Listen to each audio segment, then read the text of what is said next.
മഞ്ജുവിനെ കാണുന്നില്ലല്ലോ. വരും, വരാതിരിക്കില്ല. നമ്മള് കാര്യങ്ങളൊക്കെ പറഞ്ഞ് ബോധ്യപ്പെടുത്തിയതല്ലേ? വിദ്യാഭ്യാസവും ലോകപരിചയമൊക്കെ ഉള്ള ആളല്ലേ.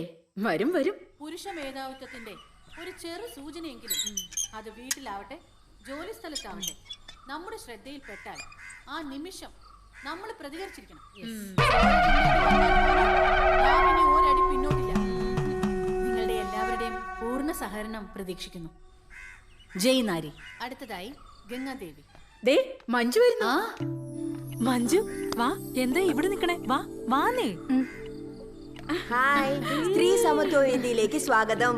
Hearty welcome. Thank you. I am so happy. Thank you. വരൂ പ്ലീസ്. ഇനി കർമ്മ പരിപാടിയിലേക്ക് കടക്കാം. ഈ നിരോക്ഷയുടെ പ്രശ്നം ആകെ രൂക്ഷായിക്കൊണ്ടിരിക്കുക.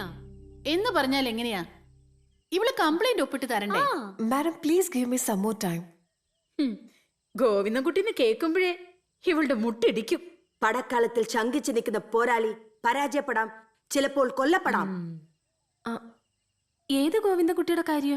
നിരോഷ വർക്ക് ചെയ്യുന്ന ബാങ്കിന്റെ മാനേജർ, ഒരു ഞരമ്പ് രോഗി, കാഴ്ചപ്പാട് ഗോവിന്ദൻകുട്ടി.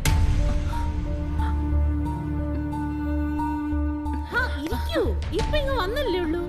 അതല്ല, ചേട്ടൻ വരാറായി. അയാള് വരുവോ പോവോ ചെയ്യട്ടെ. മഞ്ജുനെന്താ? കെട്ടിയാൻ തല്ലുവെന്ന് പേടിയുണ്ടോ? വെട്ടി ഞങ്ങള്. മഞ്ജുവിന്റെ ദേഹത്ത് ഒരു നുള്ളു മണ്ണ് വീണ ആ കൈ ഞങ്ങൾ വെട്ടും. മോളെ മഞ്ജു, ഇനി നീ ഒറ്റയ്ക്കല്ല.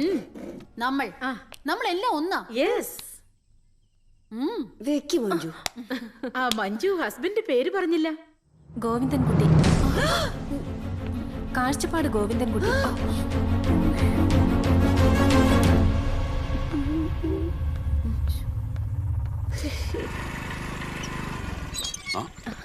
നീ എന്താ ഇവിടെ? ഗംഗയുടെ അടുത്ത് വന്നതാ. വാ കേറ്.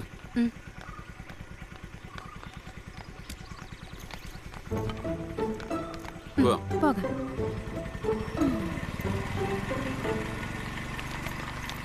അപ്പൊ അയാളാണ് ഇയാള്. സംഗതി എളുപ്പമായി. തപ്പിപ്പോണ്ട കാര്യമൊന്നുമില്ലല്ലോ. അതെ അതെ, പുലിമടയിൽ വിരുന്ന് വന്ന മാൻകുട്ടി. No time to waste. Attack.